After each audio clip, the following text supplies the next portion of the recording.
नमस्कार दोस्तों और स्वागत है आपका फिर से एक बार हमारे चैनल डेटा डोजोस पर। आज हम जानेंगे अहमद शाह अब्दाली के बारे में। कौन था अहमद शाह अब्दाली दुरानी और किसने बुलाया था भारत में, और क्यों अब्दाली को अफगानिस्तान का हीरो माना जाता है। आपसे मेरा एक निवेदन है कि अगर वीडियो पसंद आए तो अपने दोस्तों में जरूर शेयर करें, लाइक और सब्सक्राइब करें। हमने इतिहास की किताबों में पढ़ा है कि पानीपत की तीसरी लड़ाई मराठा क्षत्रपों और अफगान सेना के बीच हुई थी। 14 जनवरी 1761 को हुए इस युद्ध में अफगान सेना की कमान अहमद शाह अब्दाली दुरानी के पास थी।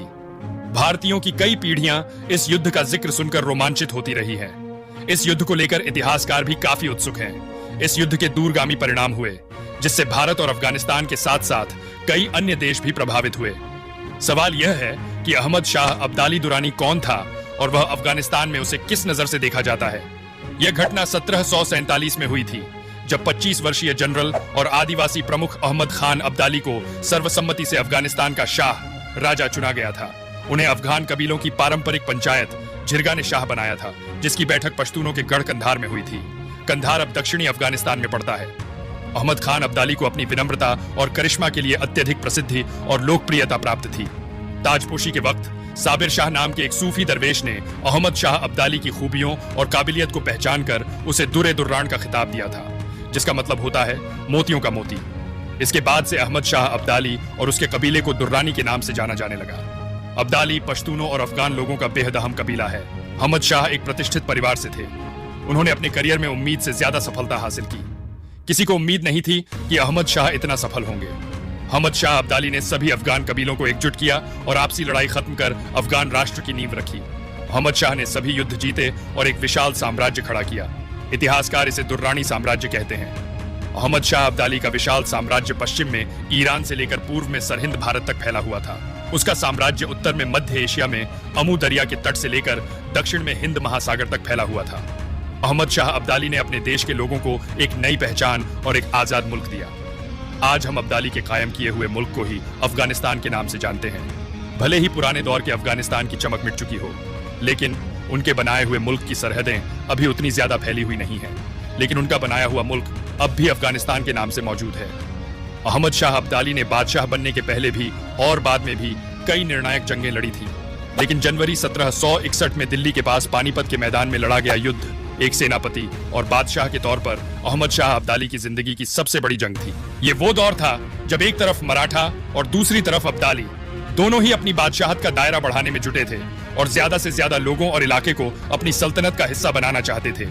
मराठा क्षत्रियों ने अपने साम्राज्य का तेजी से विस्तार किया।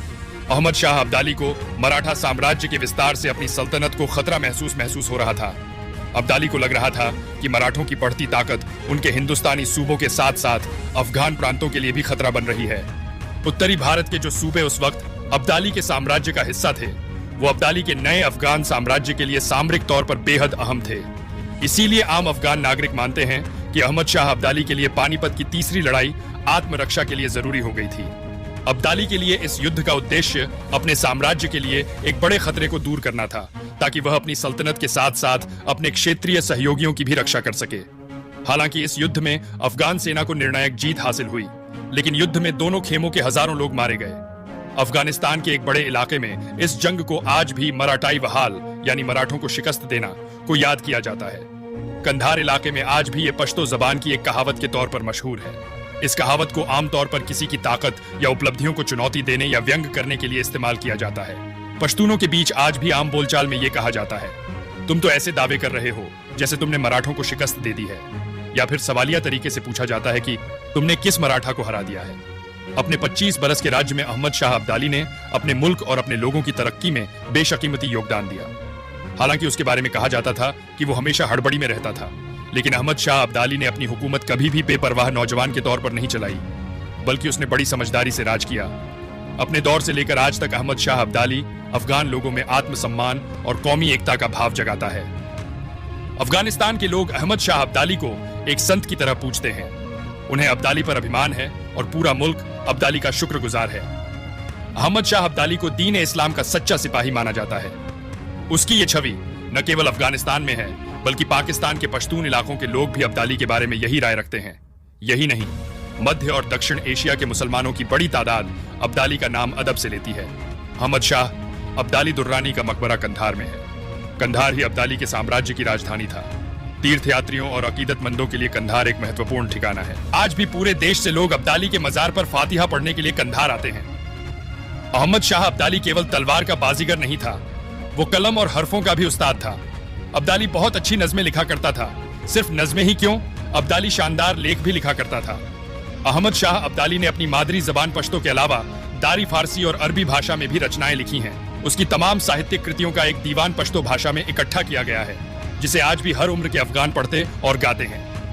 भारत में ब्रिटिश साम्राज्य से ताल्लुक रखने वाले एक इतिहासकार और नेता माउंट स्टार्ट एल्फिंस्टन 1779 to 1859 ने 1808 में अफगानिस्तान का दौरा किया था। इसके बाद उन्होंने अपने इस सफर को एक किताब की शक्ल में बयान किया है, जिसका नाम है account of the kingdom of Kabul and its dependencies in Persia Tatary and India. इसमें एल्फिंस्टन ने लिखा है, अहमद शाह अब्दाली का जिक्र आमतौर पर दया और विनम्रता के दूत के तौर पर होता है। एल्फिंस्टन ने यह भी लिखा है, अब्दाली की ख्वाहिश हमेशा ही एक संत बनने की रही थी। वो आध्यात्मिक रुझान वाले व्यक्ति थे और वो एक जन्मजात लेखक थे। ब्रिटिश भारतीय सेना के एक अधिकारी और भाषाविद हेनरी ओ रायवर्टी 1825 to 1906 ने अहमद शाह अब्दाली के किरदार का वर्णन कुछ इस तरह किया है। वो एक बेहद काबिल शख्स थे। उनका धर्म और साहित्य का ज्ञान डॉक्टरेट स्तर का था। अपनी एक नज्म में अब्दाली ने लिखा, ए अहमद, अगर लोगों को अपनी इबादत पर गुरूर है तो तू गरीबों की मदद करके उनकी दुआ हासिल कर।